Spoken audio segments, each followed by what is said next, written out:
Generation X.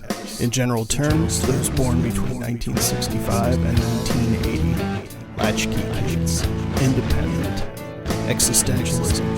Modern philosophy focusing on personal experience, human ability, and responsibility in an otherwise meaningless universe. We're the cause. This is the effect. We're the Gen Existentialists.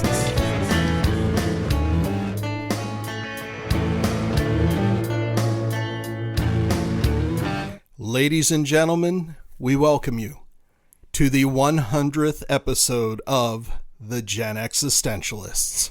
My name is Scott. And I'm Bunny. And we are here to once again, for the 100th time, walk you through the weird and wonderful world of Gen Existentialism. Mm-hmm.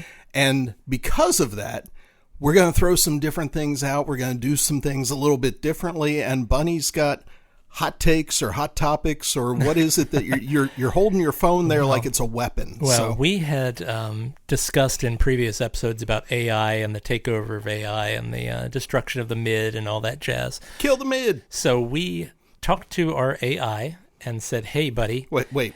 We talked to our... I talked to my AI. Yeah, there you go. there you go. And said, "Hey, buddy, how about analyzing all the hottest Gen X podcasts out there? Ooh. And generate 50 questions that are based on some of the stuff that these professional Gen X podcasts are talking about." The people that are making money as opposed to the people what we're that doing. that are making money and making babies.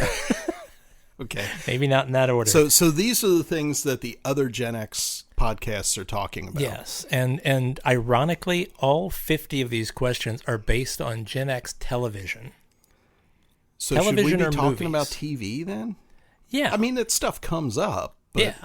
So here we are. I'm going to run you through a meat grinder. 50 of these. Of Gen X TV yeah, stuff. For the 100th episode, we're doing 50 questions generated by AI. So you can tell us out there, do you think AI did the right job or not? Are we doing all 50? I'm going to start, and we'll see how far we can get. Oh, Jesus God. Okay. Your first question is regarding Knight Rider, which ran from 1982 to 1986. Yep.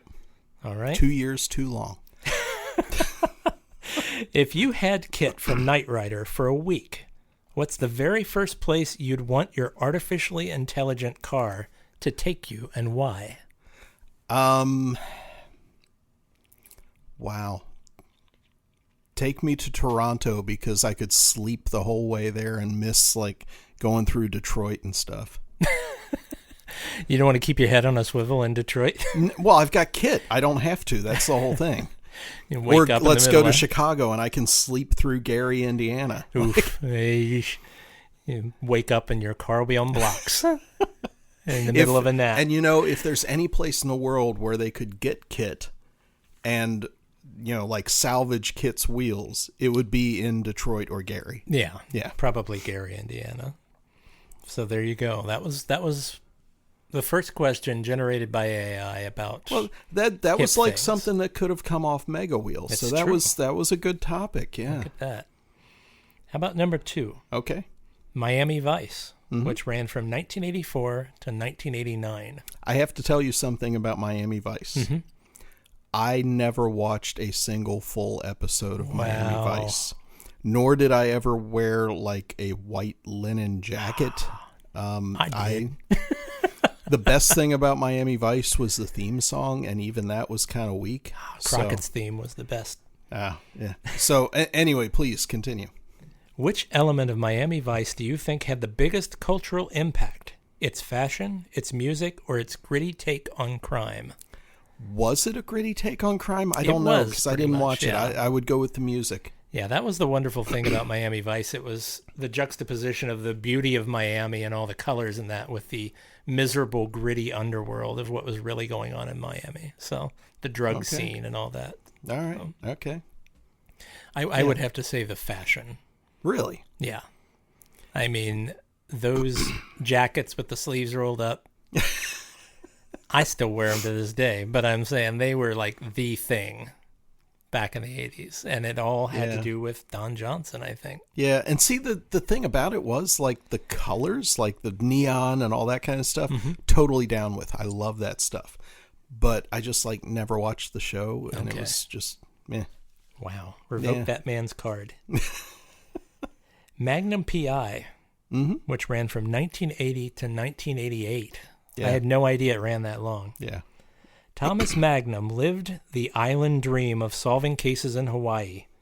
If you could borrow one aspect of Magnum P.I.'s lifestyle, which would it be?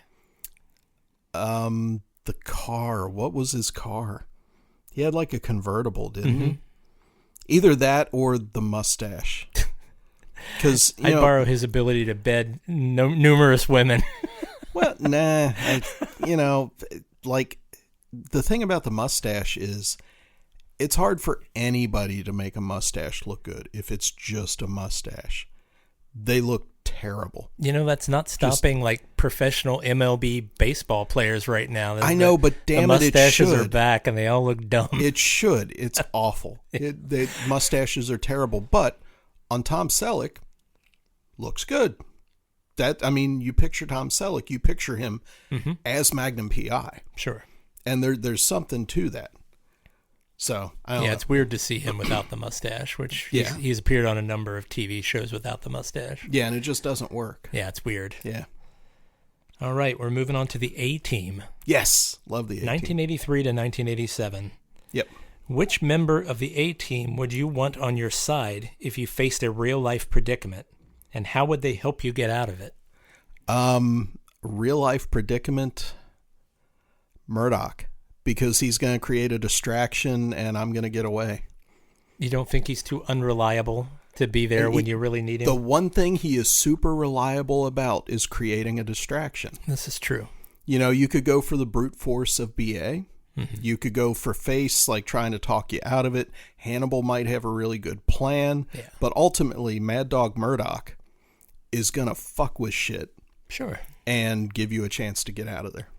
See, he may not survive himself, but yeah, well, that's a price you pay. Yeah, and for if being you need, in the A-Team. If you need a pilot, there you go. That's true. Yeah. See, I would go with Hannibal myself. Okay. I think he's cagey enough. He's got enough wisdom that he could get you out of most situations. Yeah, but will it be as fun? Oh no, as nowhere with near as fun. Yeah. So. But it will involve welding plates onto something like Killdozer. Yeah. Which would be great. And it will involve cigars. So. Okay, next. He-Man and the Masters of the Universe, running from 1983 to 1985. That seems very short. It does seem short, but cartoons, they always had like 60 or 80 episodes per season. So true. Back in the day. Which side character from He-Man always stole the show for you? And did their brand of heroism or humor influence your own childhood play? It didn't influence my play at all, but every time Beastman showed up in any capacity, it was always great because things just went awry. Yeah, he was just pretty wonderful. Useless. Yeah. So for being a beast, he was more like comic relief. Mm-hmm. And the action figure was fun too because he was kind of that orange, just kind of gorilla looking thing, and that was fun. So I would have to go with Skeletor myself. Well, yeah, if only for his line, "Just like a woman." What other cartoon villain could get away with that line in the 80s? Yeah, true. Fair. Yeah. Okay, it looks like we're stuck on a little bit of a cartoon bend here. That's fine, though. Doing Thundercats, which ironically ran 2 years longer than He-Man, if you can believe that. 1985 to 1989. If you could wield the Sword of Omens from Thundercats for a day, what would you use its powers of sight or energy for? Sword of Omens sucked. Just to come right out and say it. It's not a great weapon. I don't really have any battles I need to fight. Or I don't know. I'm gonna kick that one back to you because I think you were more of a Thundercats fan. I didn't really. I was never a Thundercats fan. No, I'll be honest with you. Okay, yeah. Not a huge Thundercats fan. I thought it was very derivative and very boring, and I'm just not a cat fan in general. So. Well, I'm a cat fan, but even then, the mannerisms and personas of the Thundercats were not. They didn't match anything for me. Okay, let's veer away from this. Oh, that motherfucker. Sorry. Pardon my French, but me and Snarf, man, we got history. Let's flip it around. Let's get rid of the sword and say, if you had to rely on one of the Thundercats to help you out of a predicament, like the A-Team one, which Thundercat would you want to team up with? Panthro. Because okay. he was cool, logical, tough. He just got shit done. Okay. Yeah, absolutely Panthro. All right. I'm a Jaga kind of fan. Okay. So I like the wisdom and the calm of Jaga. I think he's the one to go with. Who was the female? Chitara? Chitara, okay. Yeah. I would give her points too. Now that I think she's about got a couple of points, I know, that everybody likes to there are good reasons to pick Chitara. We'll just say that. So let's move on to Transformers. Okay. Which ironically ran 1 year less than Thundercats, if you can believe that. 1984 to 1987. What's the world coming to? Yeah. Which Transformer was your favorite? Which Transformer's design or special ability in the cartoon impressed you the most, and why? Soundwave. Okay. Is it the voice? Radio. It was the voice, and it was also the fact that he carried other Transformers in his cassette slot, and they were cool too. Like the little, were they Jaguars that came out, or were they wolves? I forget what they turned into. Yeah, it was a Jaguar. Yeah, those were supremely cool. All right. See, my favorite is one of the cassettes, actually. Really? It's Rumble. Okay. I love me some Rumble because I love a little wisecracking weirdo. You know, I mean, there you go. And he is about as weird and wisecracking as you can get. So, I just want you to realize our picks there make sense, well thought out. Most people, I think, well thought out. Most people in our position, if they answered that question, if they watched the Transformers, they would probably say Optimus Prime or Bumblebee. Most people would pick one of those two. I got a feeling that a couple of people would probably pick Jazz for the same reason that you picked Panthro. It's that kind of cool black guy vibe. You want somebody that's just going to get the job done, right? I mean, ultimately, whether it's a cartoon or real life, we all gravitate toward the pragmatic, calm, cool. Okay, yeah, it's a problem. Let's do this. Yay, we won. I'm going to go take a nap. So we hope you're enjoying this 100th episode of the Gen Existentialist. Like, comment, subscribe, drop us a line. Let us know what your favorite Gen X television shows were. I'm going to go ahead and keep on going down this list. And if there's a show that you don't watch or you don't like, we'll skip it. Okay. How about that? Because we got a lot of ways to go. I'm just kind of weirded out by, like, this was generated by AI is the thing that all other, like, Gen X related podcasts Apparently are talking about. they spend a lot of time talking about television shows. I mean, I guess it'll pull people in. It will. Like, It's better than us blathering about, how we go to the bathroom or whatever, with the existential crisis. But like recently we talked about who our favorite porn stars were. I mean, that was true. That was topical and fun. Why isn't that on the list? Okay, we got Murder, She Wrote coming up, running from 1984 to 1996. Wow. Boo. You skipping that one? Boo. Yeah, I never watched it. All right, we're skipping Jessica Fletcher. Let's go to Dynasty, 1981 to 1989. How do these shows have such lifespans? They're soap operas. Man. They're soap operas that just, it's kind of like Doctor Who. You just keep inserting people and it'll keep going. Kind of like some of the girls I knew in college. Boop, boop, boop. Ba-dum-bump. How about Dallas? 1978 to 1991. What? Yeah. What the hell? I just want to say that if somebody sends us a bumper sticker that says, I shot JR, I will put it on my car right now. There you go. We'll make just it because I remember seeing those and just thinking it was funny. Because when JR got shot, the whole media machine and everything, I'm a kid at the time, we were kids. Yeah. It was hilarious to see people with those bumper stickers. And like you could imagine now looking back, like advertising executives and producers at the TV network just being like, we won. We won the world. That's Look true. at this. That was pretty great. Okay, so we're skipping on down. We're going into some sitcoms now. Yeah. So, Family Ties. Yes. 1982 to 1989. In Family Ties, the Keatons juggled with contrasting worldviews. Would you say your family is more similar or drastically different than theirs? Probably similar, and I just want to throw a line out that, like, Meredith Baxter Birney was super hot. Oh.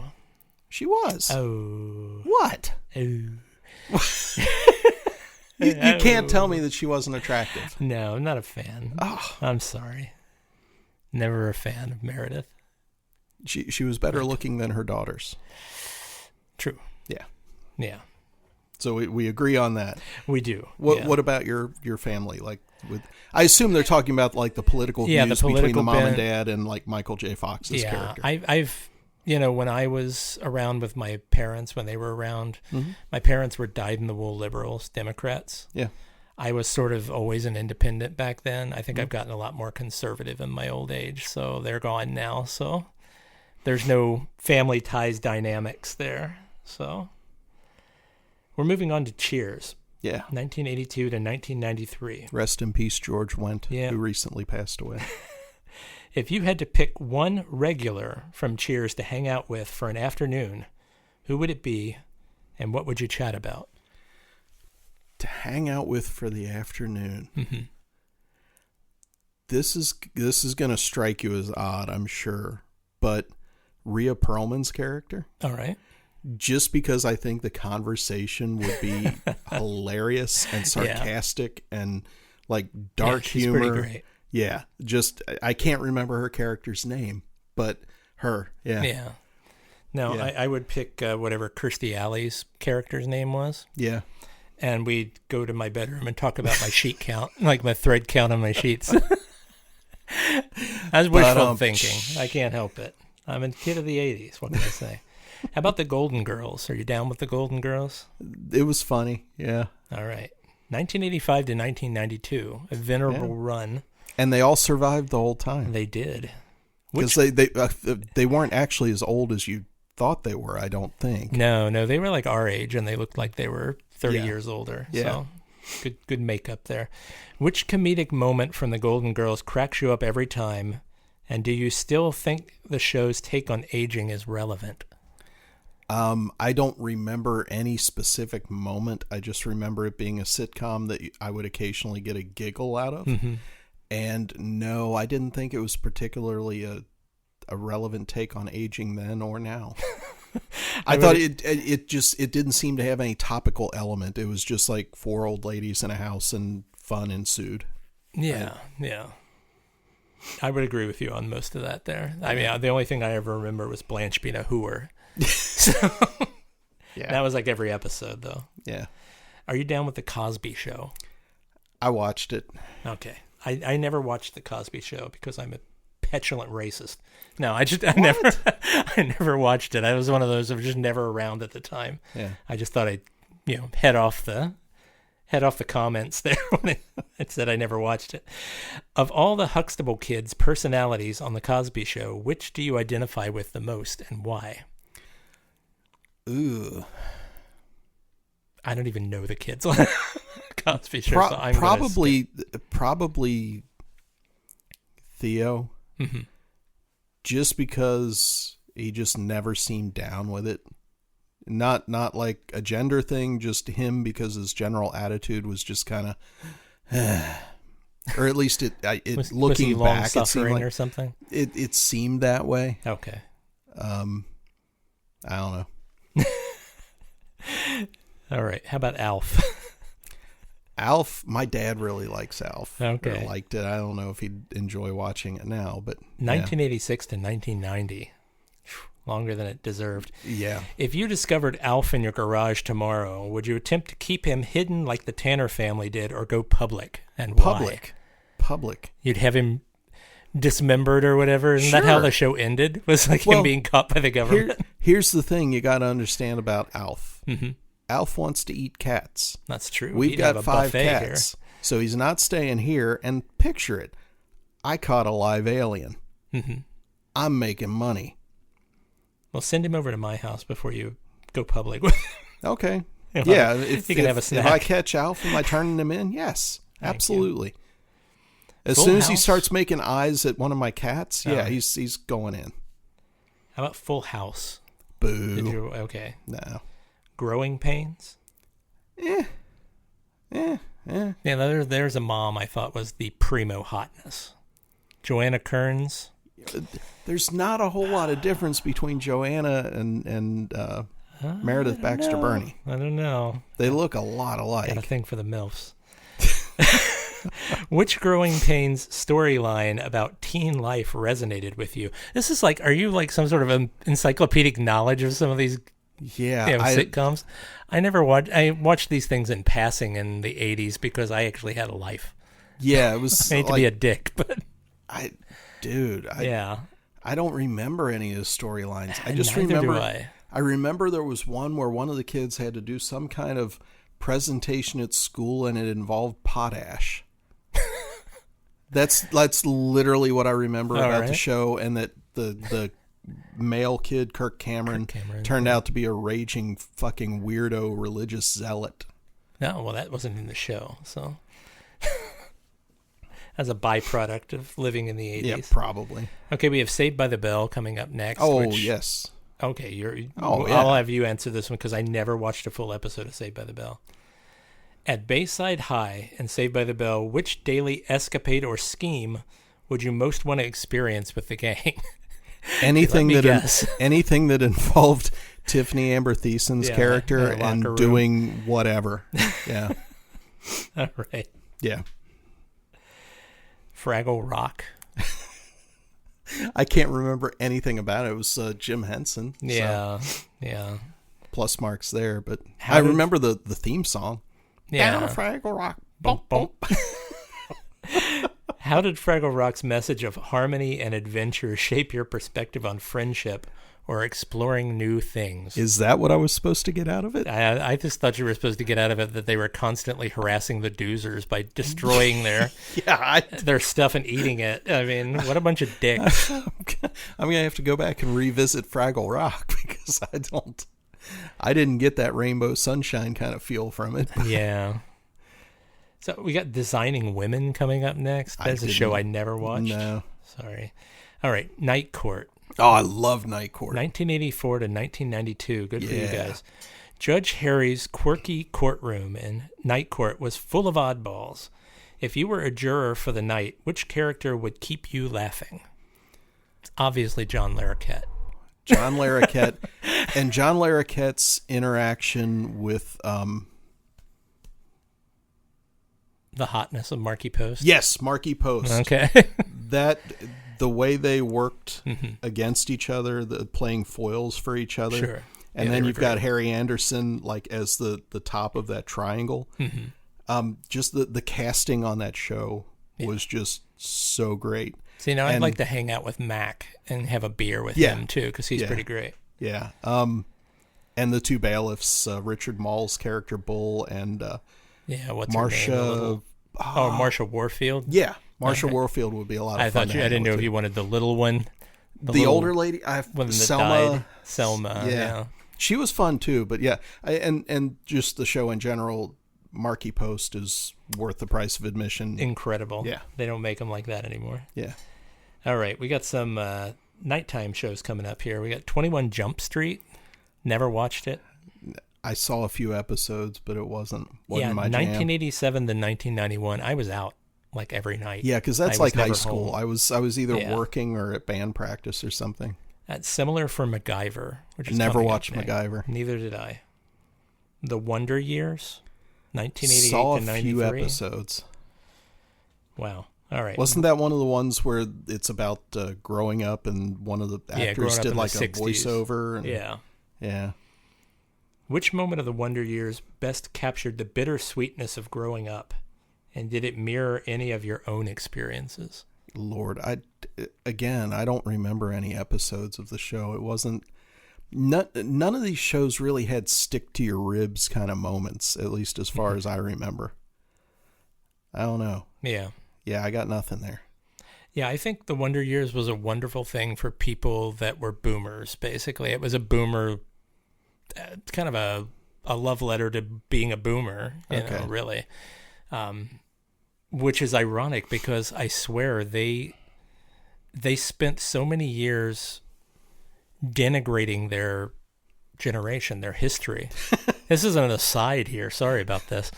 Where they made fun of it. It was like the big butt of the joke of like, oh, the 50s are so square. Oh, the 60s people are so square. Oh, look at us. We're so square. And then they turned around after they realized they burned all their goodwill. And then they started doing this like nostalgic memorial to it of like, wow, we really threw all that away. Like we had it all and we pissed it away. Yeah. And now we're trying to win goodwill again. Sorry, that's my nasty take on boomer culture there. Apologies. Charles in Charge, 1984 to 1990. 2 words, 1 name, Nicole Eggert. I was a fan of the middle daughter. She was fine too, but yeah, Nicole Eggert was one of the posters on my wall growing up. Oh, So, yeah. well. If Charles from Charge in Charge came to supervise your household for a week, what responsibility would you gladly hand over to him? Clean the septic tank. Oh, ouch. I'm not a Scott Baio fan. You're not going to have him service your wife? No. No. But he's Charles in Charge. Yeah, no. I don't do enough around the house for him to have anything to do. He can go in and watch TV or something. Who's the Boss?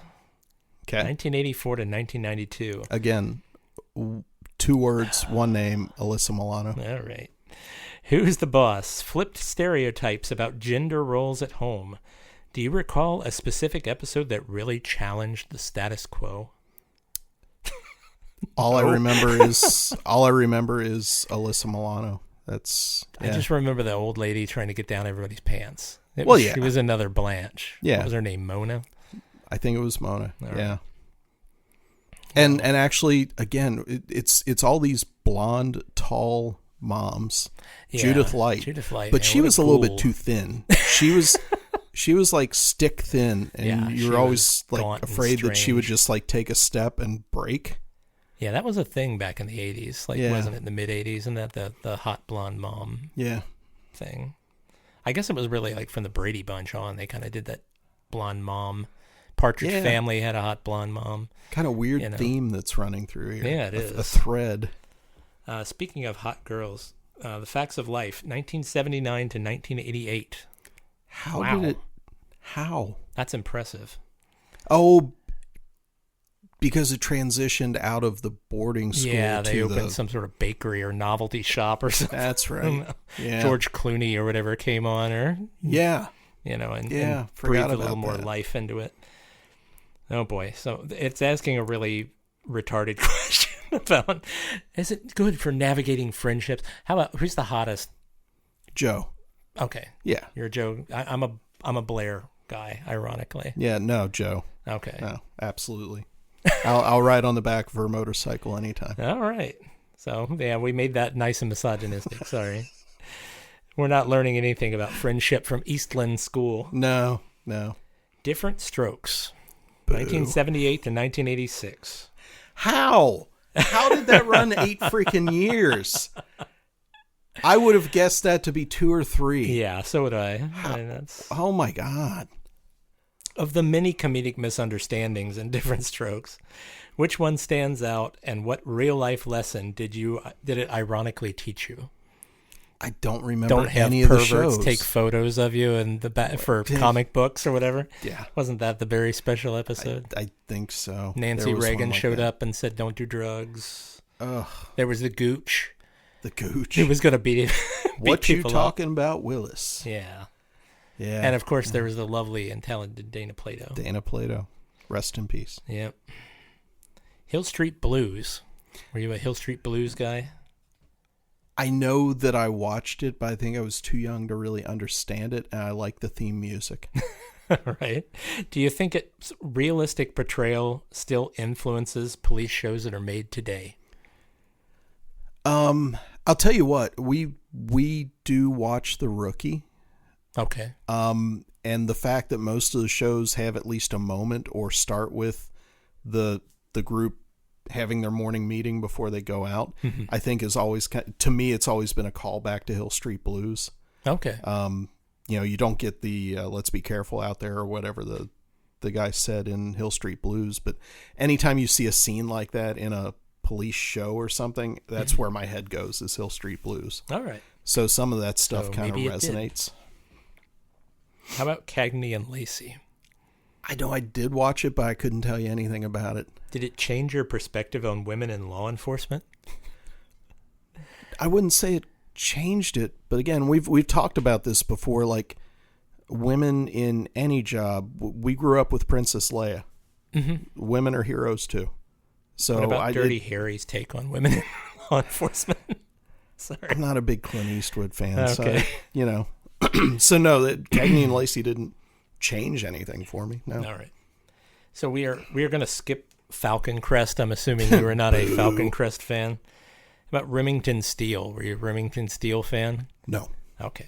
You know, that did have Benjamin Sisko in it before he became Benjamin Sisko.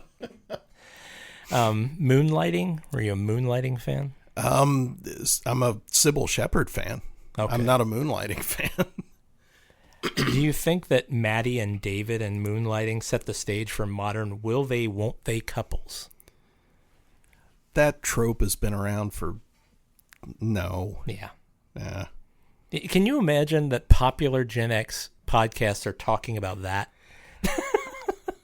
If that's what's popular, wow. I don't want to be. No wonder we don't have any audience. Yeah. Airwolf. Loved Airwolf. 1984 to 87. I've never seen an episode of Airwolf. What? Jan Michael Vincent, Ernest Borgnine. You could not find a better tag team duo. Wow. A more alcoholic tag team duo than those two. That doesn't matter at all. Well, here's a question for you then. Okay. If you could pilot the advanced helicopter from Airwolf, where would you fly it to first? And do you think you'd be up for the high-stakes missions? And this is just Kit all over again. This yeah, is it really is, because my answer is, again, Toronto. What would you bomb first in Toronto? I wouldn't bomb anything. Okay. Actually, no, right now, because as we're recording this, the Stanley Cup playoffs are going on. I would fly to Edmonton and try and get tickets for the next game. Oh, so there you go. Either way, I'm going to Canada. We have St. Elsewhere coming up next. I never watched it. Never watched it either. It was a mom show in our house. Highway to Heaven. I don't even know what that is. Okay, that's a Michael Landon as an angel who comes back, and helps is that people what that out. Was called? Yeah, Highway to Heaven. No, I never watched. If he wasn't going to turn into the Hulk, I didn't really care. Oh, Well, that's Michael... even the wrong person. Yeah, that was Bill Bixby. What am I thinking? What else was Michael Landon? He was Little House on the Prairie. Oh, that's right. I Was a Teenage Werewolf.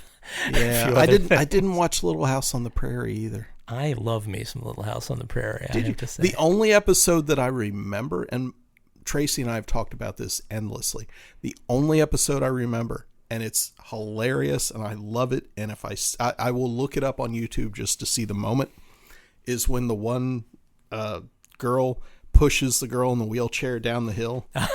Yeah. It's just, that's Nellie wonderful. Olsen being pushed down the hill because she was faking being in a wheelchair. Yeah, that's the only memory I have of Little House on the Prairie. How about Sledgehammer? Did you watch Sledgehammer? No. What is that? I think it was like Stacy Keach or something. I don't know. Oh, that was Mike Hammer. Oh, okay. I'm getting them all mixed up. It ran from 86 to 88, so it was a virtual blip in the 80s timeline. Square Pegs. No idea what that is. Didn't watch that. Okay. Punky Brewster. I know what it is, but I never watched it. Small Wonder. The worst.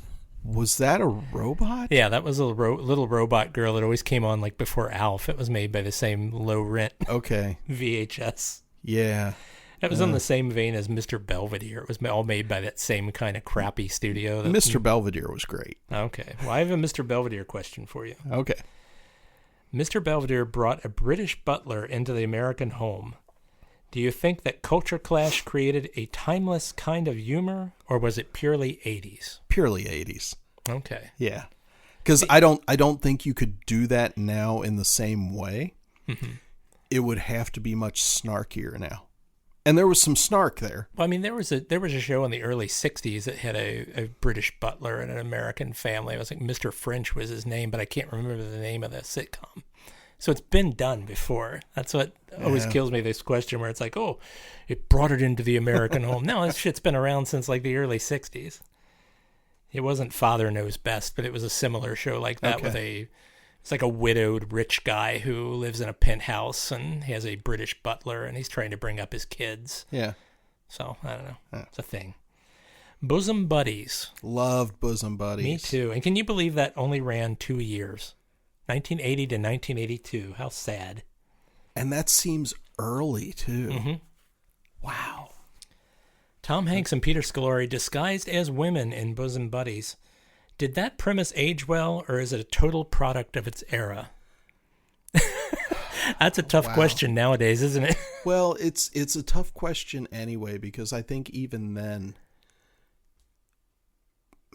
I thought it was hilarious back then. It was hilarious. It's still hilarious, but it's like a reality now, so it's kind of weird. The reason they were doing it is the big difference. They weren't doing it because they needed a place to live. Yeah. They weren't doing it because that was. It was all about Donna Dixon. Yeah. So there was. What was the question again? Do you think it aged well, basically, or was it a product of its time? I think the humor is still there, and the humor is still good. Mm-hmm. I think that you will find today that a lot of people will get needlessly upset about it just because there are folks out there that not just have a place to live because that's how they feel. That's how they just live their lives. I think the socially conscious aspect of it might blur the lines to the point where a lot of the humor gets lost. But I don't know. Modern people don't know how to laugh. I think that, that's a good way of summarizing it, to be honest with you. We're in the mid-40s already, if you can believe it. Wow. Okay. The Greatest American Hero. Okay. Only ran 2 years, 1981 to 83. If you found an alien superhero suit like The Greatest American Hero but lost the instruction manual, how would you cope with the random superpowers? Probably about as well as he did. Yeah. Yeah, pretty much. That's a dumb question. Yeah. Wow. I'd ask Connie Selica out probably and say, hey, how you doing? Here's my dumb superhero outfit. I look like a dork. My underoos. I realized I was really macking on a lot of chicks in the 80s.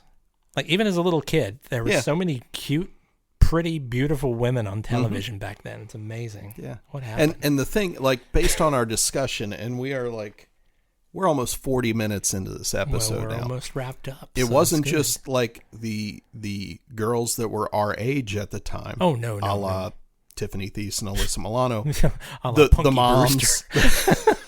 the moms, too. Just it's. Oh, yeah. Good stuff. Age is just a number. T.J. Hooker. Yes. What aspect do you think made it memorable? Gee, let me guess. Heather Locklear, right? That's pretty much it. Yeah. Who was obviously Shatner. Mm-hmm. And there was Heather. And there was another cop that was like... Yeah, there was the young dude that was also in Bachelor Party with Tom Hanks. We're getting weird. I cannot remember that guy's name to save my life, but he was in a ton of stuff back then.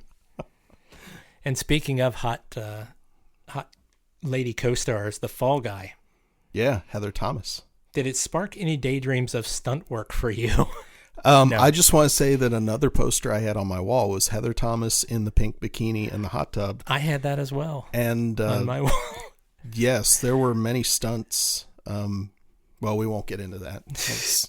Yeah. He might fall from a tall building. He might roll a brand new car, et cetera, et cetera. Yeah. That's the song. I don't know.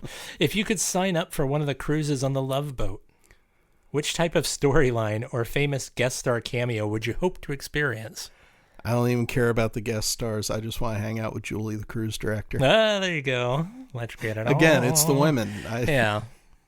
Or Isaac, one of the two. That's why you go on the Love Boats, because you want to get laid.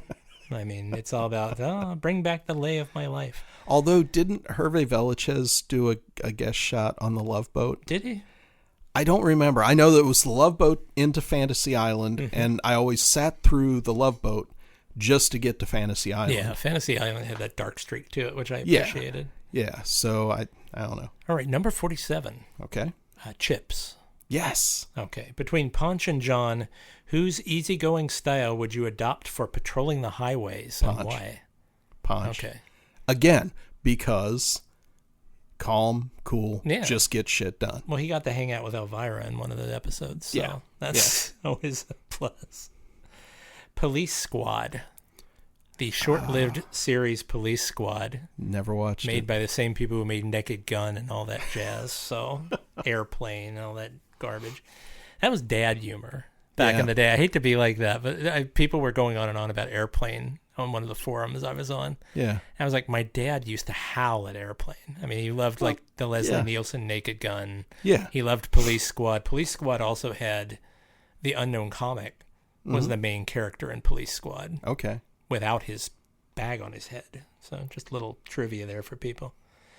Now here's a crappy show nobody's ever watched, MASH. Hey. Just joking. Hey. The emotional series finale of MASH in 1983 was an event.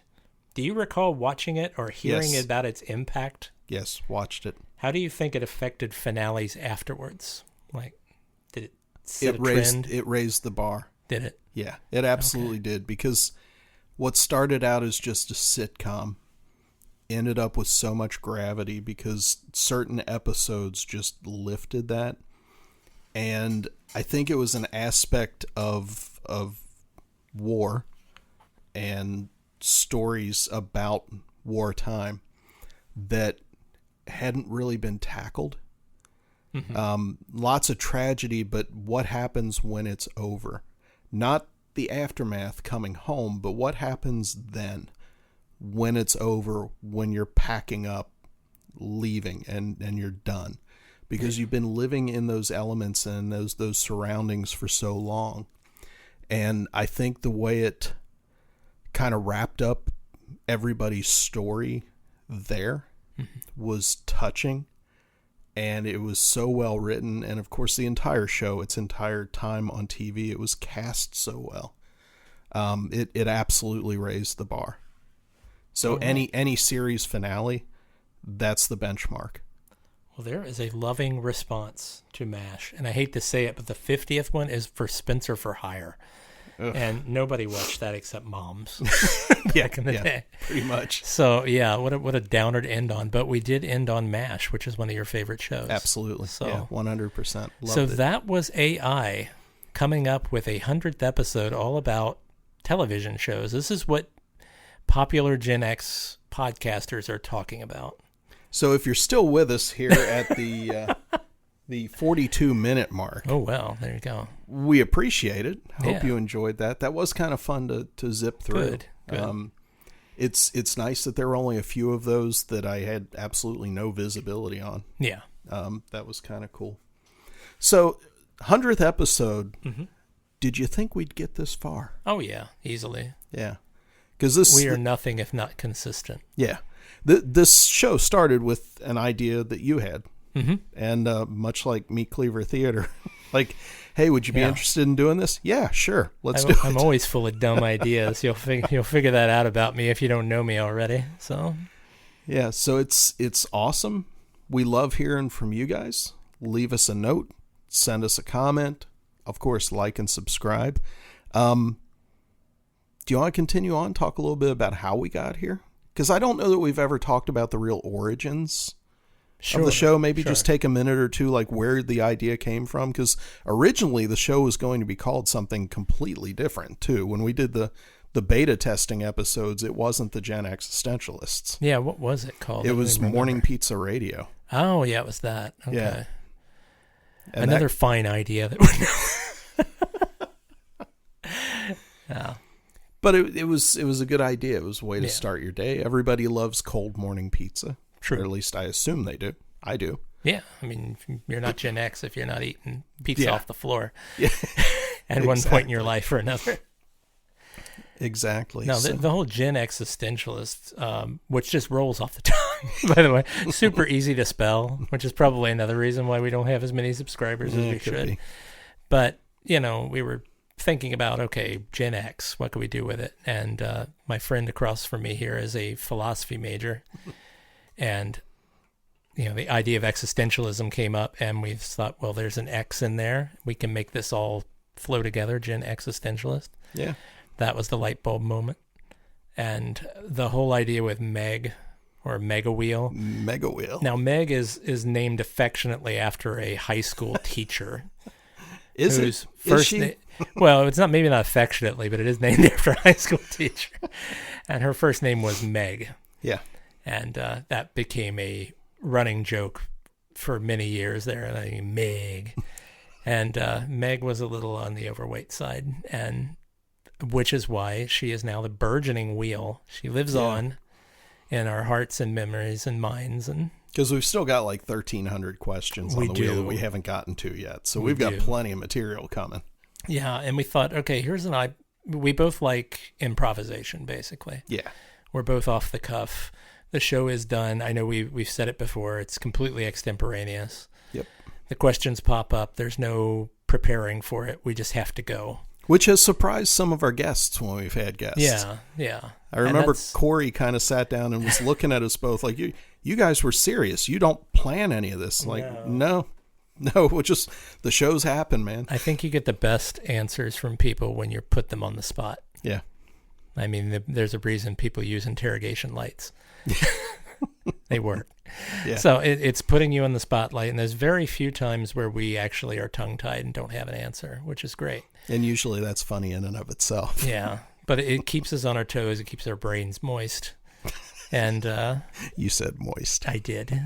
And, it's fun stuff. So now, is there something, I'm asking you audience out there, and I'm asking my cohort here as well, is there something that you might want to do differently in the future, moving forward from our 100th episode? Is Mega Wheel growing long in the tooth? Is she running down? I don't think so, because like you said, it keeps it fresh. It's always a bit of a surprise. Mm-hmm. I do think having more guests in would be really cool, because I love throwing other people into that pool. Oh yeah. And because like we've been doing this for a long time now, because we've known each other for a long time. When we did Meat Cleaver Theater together, a lot of our interaction, you being Butch, me being various different characters, was extemporaneous too. It was like, okay, here's the scene, go, and make it happen. Yeah. So throwing other people into it that maybe don't have that background has been entertaining. Sure. In its own right. So pulling more people into that, maybe if people in bands, if they want to promote their music or something, come on the show and be a guest, and we'll put them through the ringer and ask them questions on Mega Wheel. The only thing would be it has to be from a Gen X perspective, because that's what we do here. Sure. But, I think that's something where we might have to utilize Zoom some more, and maybe we could start doing some video podcasting, where you get to see us, and that works best on Zoom. It's just easier. Yeah. That's all self-contained there. Hey, I told you, I'm always up for setting up a couple cameras, and, we record it here, but also have the video portion for YouTube. Yeah. And just throw them out there at the same time. So I don't know if that's something people would be interested in seeing. People have mentioned in the past that it might be good to do some shorts, maybe some short video segments, or taking snippets out of older shows that are funny jokes or good interactions and breaking them down into YouTube shorts or Facebook shorts, Instagram, TikTok, whatever. I don't play all this newfangled technology too well, so that's something we might do in the future too. I mean, I would love to be able to have people on from all over the place, all over the world. Yeah. We have so many cool friends and acquaintances and people we've worked with in the past with our various jobs that it would be great to get some diversity, as they like to say nowadays. Diversity is our strength, etc. So we'll get some diverse viewpoints on here. Yeah. And that's been the great thing with the guests that we have had is, just like you and I, we don't agree on everything. Oh, no, not at all. And that's one of the things that keeps it good. That's why we're best friends. Yeah. So Cool. That's where we're at, and that's where we're going. Yeah. So thank you for 100 wonderful episodes. If you've stuck with us for all of it or just a couple of them, we're glad to have you here, and we hope you stick around for the next 100. Absolutely. So until next time, where we will start on our next century, this has been the Gen Existentialists 100th episode. My name is Scott. And I'm Bunny. And we'll catch you next time. Have a good one. Bye.